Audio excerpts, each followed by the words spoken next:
Hello everyone, this is Preet Kamal and today I will be sharing with you subject details of computer networks, and in that particular subject we will discuss today the topic of cryptography, which is very important topic in the form of the network security, and along with that in the form of the subject that you are studying in the form of the state board questions that you have to answer, right? So it is a very important topic, so you should be very careful and listen to this lecture very seriously, so that you could not miss any of the important point that you have to learn. Okay, so now I'm sharing the ppt with you, and that is related to the cryptography.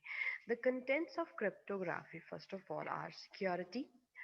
Why we use it? It is basically the security. So what are the security threats? What are the goals? What is cryptography? What are its basic terms? The encryption, the decryption, the categories of cryptography, the comparison, the conclusion, everything is included, okay, in this cryptography topic that we will be discussing now. Okay, so what does the security means? Actually, what is security? So, in case of security, we all know that security is whatever we need to whatever we need to secure from the whatever we need to secure from the different kinds of environment, from the hackers, and if there is some important information that we need to transfer from one place to another at that particular time, we need to secure our data, whatever we are transferring, right? So what are the basic threats that problem that increases the problem, that creates the problem for the signal to be sent from one place to another? So the threats are of two types: passive threats and active threats. In the passive threats, we are having the release of message contents, right? That means that whatever the message you are sending, the contents of those messages have been released to someone else, which you do not want, which the sender do not want to share with, right? So if there is a release of any message content, that is called as a threat, or a passive threat, you can say. Or the second one, the second passive threat is the traffic analysis. Traffic analysis means how much traffic is there in the route in through which the signal is basically transformed or sent, right? So in that particular point, or in that particular area, whatever the traffic is, the analysis of that traffic will be basically the passive threat. And when we talk about the active threat, they are masquerade, replay, modification of the message contents, and denial of the service. So the active threats are much more dangerous than the passive threat, because here it is the masquerade, that it is masked. Some data has been masked, or it has been detected, or it has been changed, or the replay of the things that you have sent, right? Or the third thing is the modification of the message contents. If whatever you are sending, if they can, if the threat is, if person who is hacking your data is modifying the content and then sending it to the another person that is receiving the data, and the meaning of the message changes, that is the modification of the message content, that is the active threat that should not be there, right? And then next one, last one, is the denial of the service.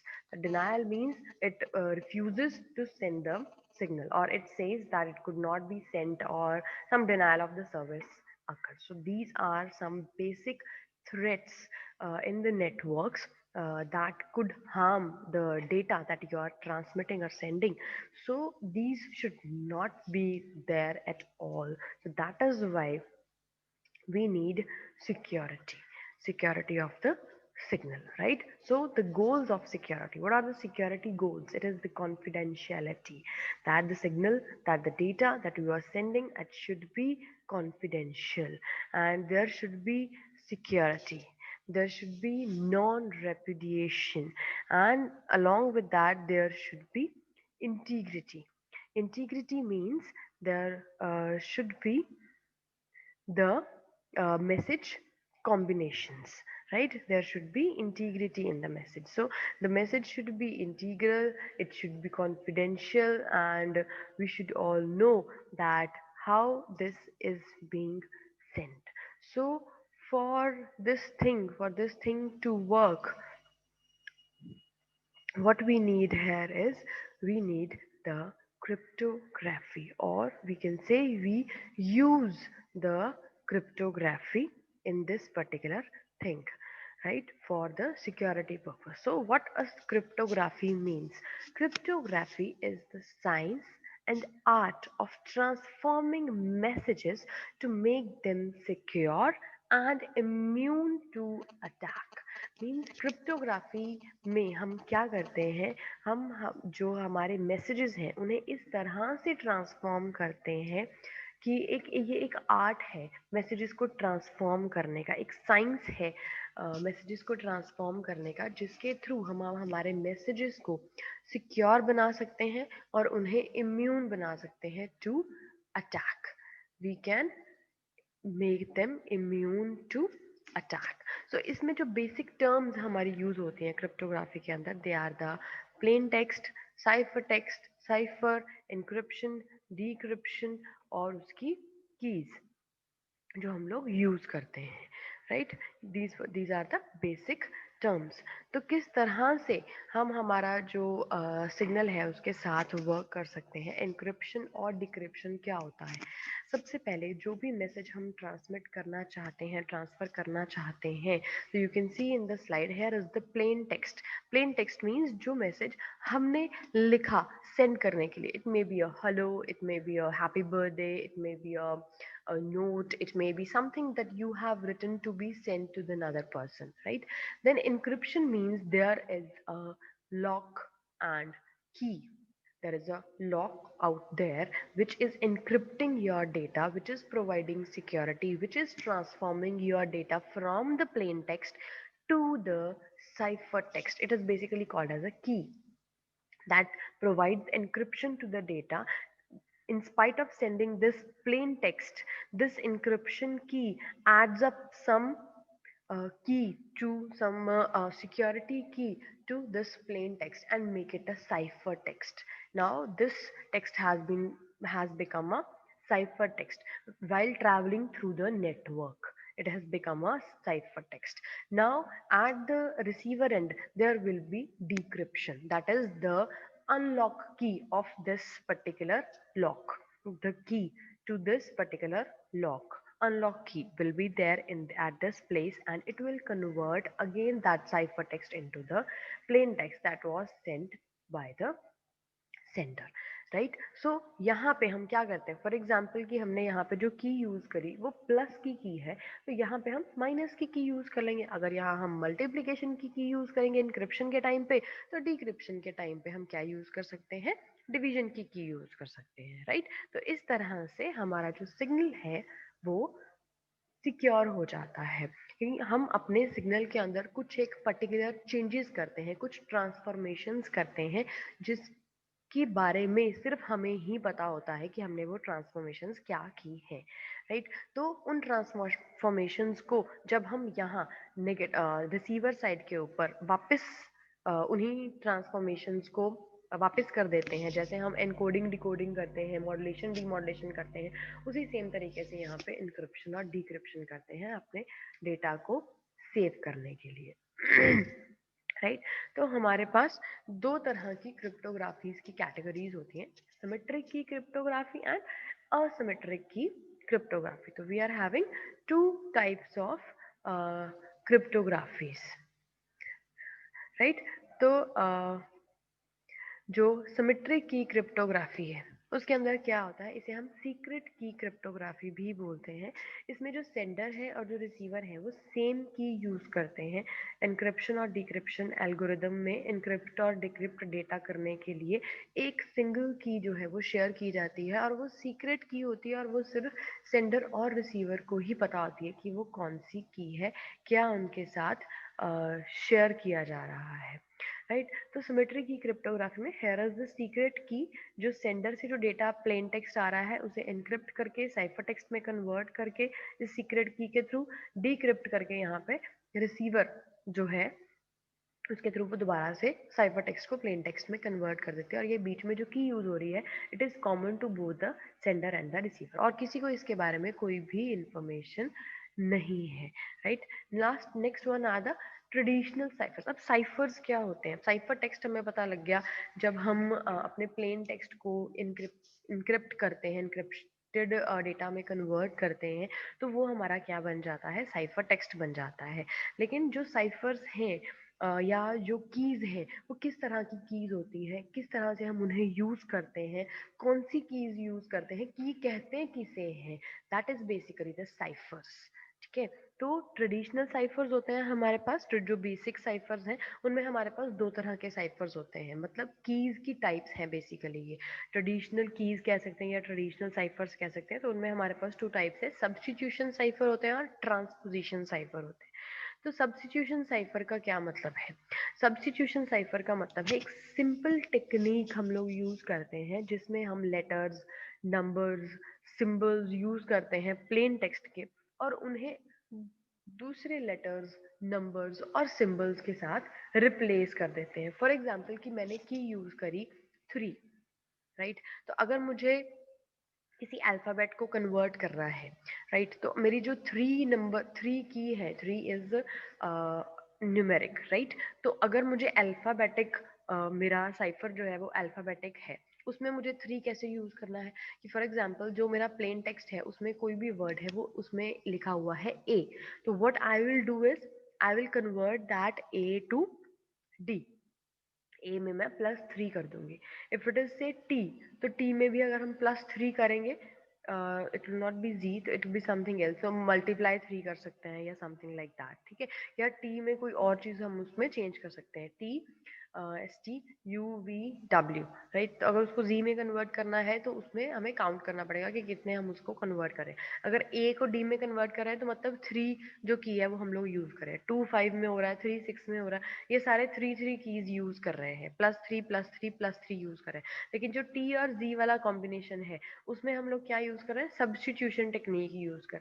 यहाँ पे substitution का क्या मतलब है? या तो हम की प्लस वाली यूज कर सकते हैं, जैसे कि मैंने अभी आपको बताया कि +3 कर दो, या दूसरा ऑप्शन क्या है? डायरेक्टली सब्स्टिट्यूशन के ऑप्शंस दे दिए जाएं कि जहाँ पे ए लिखा होगा उसे डी से रिप्लेस कर दिया जाएगा, जहाँ पे टी लिखा होगा उसे जी से रिप्लेस कर दिया जाएगा, जहाँ पे 2 लिखा होगा उसे 5 से, 3 लिखा होगा उसे 6 से। इस तरह से आप किसी भी तरह के सब्स्टिट्यूशंस जो हैं वो लगा सकते हैं। वो सब्स्टिट्यूशन कैसे करना है, उसका कोई प्रॉपर फॉर्मेट रखना है या नहीं रखना है, या उसको रैंडमली करना है, this all you have to decide किस तरह से उसको की को किस तरह से यूज करना है।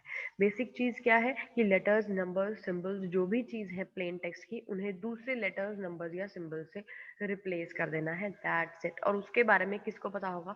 सिर्फ जो सेंडर है, जो इंक्रिप्शन की को शेयर कर रहा है रिसीवर के साथ, सिर्फ उसे पता होगा। और जैसे टी को जी में कन्वर्ट किया तो ये क्या बन रहा है? UVWXYZ, तो यहाँ पे वो 6 यूज कर रहा है, 6 की यूज कर रहा है। टी और जी वाले केस में it is using the key number 6, और यहाँ पे वो 3 कीज जो है उनको यूज कर रहा है। या सिंपली सब्स्टिट्यूशन फाइबर, सब्स्टिट्यूट कर दिया सिंपली, कोई भी उसमें फॉर्मेट नहीं है, 3 5 6 कोई फॉर्मेट नहीं है, सिंपली जस्ट सब्स्टिट्यूट। कि जहां जहां भी पूरे टेक्स्ट के अंदर जहां जहां भी ए आ रहा है उसको डी से रिप्लेस कर दो, जहां जहां टी आ रहा है उसे जी से रिप्लेस कर दो, जहां जहां 2 आ रहा है उसे 5 से, 3 आ रहा है 6 से, बाकी सब कुछ ऐसे ही रहने दो। Something like this you can also do, this is a substitution cipher. इस तरह से हम उसे यूज कर सकते हैं, right. Next one is the transposition cipher, and this is very interesting. Transposition cipher का क्या मतलब है? जैसे आप नाम से क्लियर कर पा रहे हो, ट्रांसपोजिशन, ट्रांसफर द पोजीशन, जो भी आपने डेटा लिखा है, फॉर एग्जाम्पल यहाँ लिखा है 1 2 3 4 5 6, right, and the data is meet me after party, right. This is the text that you want to send. तो यहाँ पे हम क्या करेंगे? ट्रांसपोजिशन कर देंगे कि पोजीशंस जो हैं उनको हम कन्वर्ट कर देंगे, कैसे कन्वर्ट कर देंगे letters, number, symbol, plain text को हम एक दूसरे के साथ चेंज कर देंगे। तो यहाँ पे चेंजेस का जो की यूज किया, देखो आप यहाँ पे क्या की यूज किया, 1 2 3 4 5 6 था, तो इन्होंने क्या यूज किया, 4 2 1 6 3 5, 4 2 1 6 3 5, ये हो गई आपकी की। तो इसका मतलब जो 4 की लाइन में था TEY वो सबसे पहले नंबर पे आ गया, जो 2 की लाइन में था EFR वो सेकेंड लाइन में आ गया, जो 1 की लाइन में था MAA वो थर्ड लाइन में आ गया। लाइंस वही रही, जो डेटा था एक लाइन में वो वही रहा, मतलब सीक्वेंस जो था एक वर्टिकल लाइन का वो वही रहा, लेकिन जो मैसेज का मीनिंग था वो चेंज हो गया। TEMMEENFT part, don't know whatever it is, we can not recognise it, हम इसे नहीं अंडरस्टैंड कर सकते हैं जब तक हमारे पास सही की नहीं होगी, राइट। तो जब तक हम इसे वापस इसमें कन्वर्ट नहीं करेंगे तब तक ये साइफर टेक्स्ट बना रहेगा। तो ये प्लेन टेक्स्ट था, ये इसका साइफर टेक्स्ट बन गया, और ये हमने जो की यूज करी वो थी, right. So in this way, in case of substitution cipher और ट्रांसपोजिशन साइफर, हम कर क्या रहे हैं, हम बेसिकली अपने सर्किट के अंदर, अपने सिग्नल के अंदर जो हम डेटा सेंड कर रहे हैं, जो मैसेज सेंड कर रहे हैं, उस मैसेज में हम लोग क्या कर रहे हैं, सिक्योरिटी ऐड कर रहे हैं, so that no one would be able to hack our data, right? Then after comes the asymmetric key cryptography. Now what do you mean by asymmetric key cryptography? जैसे हमने symmetric key cryptography की थी, that was the secret key जो हम लोग use कर रहे थे, कि जो सिर्फ सेंडर और रिसीवर को ही पता थी, no one else was able to find them out. तो यहाँ पे हम क्या यूज कर रहे हैं, asymmetric, asymmetric key cryptography use कर रहे हैं, जिसे हम पब्लिक की क्रिप्टोग्राफी भी बोलते हैं। तो इसे हम जो इंक्रिप्शन और डिक्रिप्शन है, या जो सेंडर एंड रिसीवर है, वो अलग अलग कीज इसमें यूज करते हैं for the public and the private keys respectively. तो मतलब इंक्रिप्शन के टाइम पे जो आपकी सेंडर की है, that is being announce to the public, publicly सबको पता है, जो भी नेटवर्क के अंदर है सबको पता है कि सेंडर ने ये वाली की यूज करी है।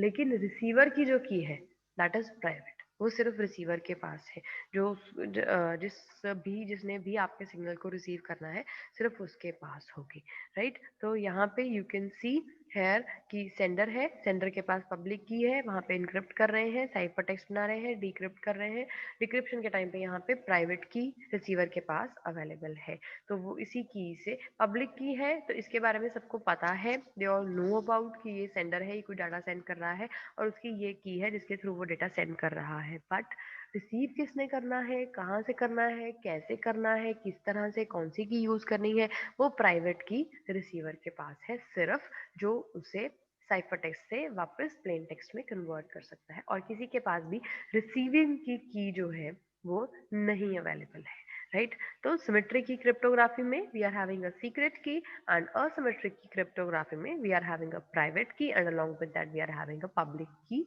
ऑल्सो। तो इसमें क्रिप्टोग्राफी में ये वाली दो कीज जो है वो हम यूज करते हैं। अगर हम सॉरी, अगर हम इनके डिफरेंस की बात करें तो सिमेट्री की क्रिप्टोग्राफी में the same algorithm with the same key is used for encryption as well as decryption. तो दोनों टाइम पे हम सेम की और सेम एल्गोरिदम जो है वो यूज करते हैं, राइट। लेकिन असिमेट्री की क्रिप्टोग्राफी में इंक्रिप्शन के लिए एक एल्गोरिदम यूज किया जाता है, and decryption with a pair of keys, one for the encryption and one for the decryption. इसमें दो तरह के एल्गोरिदम्स जो है वो यूज किए जाते हैं, दो तरह की कीज जो है वो यूज किए जाती हैं। One algorithm is use for encryption and decryption with a pair of keys के साथ उसको हम यूज करते हैं, वन फॉर द एनक्रिप्शन जो की होती है, and another one for the decryption. दो अलग अलग कीज जो है वो यहाँ पे यूज करते हैं। यहाँ पे सिमेट्रिक की क्रिप्टोग्राफी में the key must be kept secret, but यहाँ पे one of the keys must be kept secret, not both. Okay, so symmetric key में it may be possible or at least impractical to decipher a message if no other information is available. अगर कोई भी other information available नहीं है तो sometimes impractical हो जाता है to decipher a message, but it may be impossible और at least impractical decipher message if no other information. इसमें भी सेम चीज़ है कि अगर कीज जो है वो मैच नहीं कर रही हैं तो it will not be easy for the receiver to decipher a message. Okay. So the last one is the applications. So यहाँ ये कहाँ पे यूज होती है क्रिप्टोग्राफी जो है, I wish it is all clear to you. तो यहाँ पे यूज कहाँ पे हो रही है क्रिप्टोग्राफी? डिफेंस सर्विसेज में यूज हो रही है, सिक्योर डेटा मैनिपुलेशन में यूज हो रही है, ई कॉमर्स में, बिजनेस ट्रांजेक्शन में, इंटरनेट पेमेंट सिस्टम्स में, यूजर आइडेंटिफिकेशन सिस्टम में, असेस कंट्रोल में, डेटा सिक्योरिटी में, in almost every area it is being utilized. So by using the encryption techniques, a fair unit of confidentiality, authentication, integrity, access control and availability of data is maintained. तो ये सारी चीजें maintain करी जाती हैं with the help of the encryption techniques. So this was all about the today's lecture, that is about the cryptography. I wish it is all clear to you, right? So if still there will be any doubts, I will be taking them in the live sessions, and it is a very important topic, as I've already told you, and as I've already mentioned in the beginning, right? So do practice this, and do it from your book also. Take a help from your book also, right? And learn it, remember it, memorize it, so that you could be able to write about this cryptography topic when it will be in your final exams in 10 marks. Okay, so be prepared, and thank you. Take care.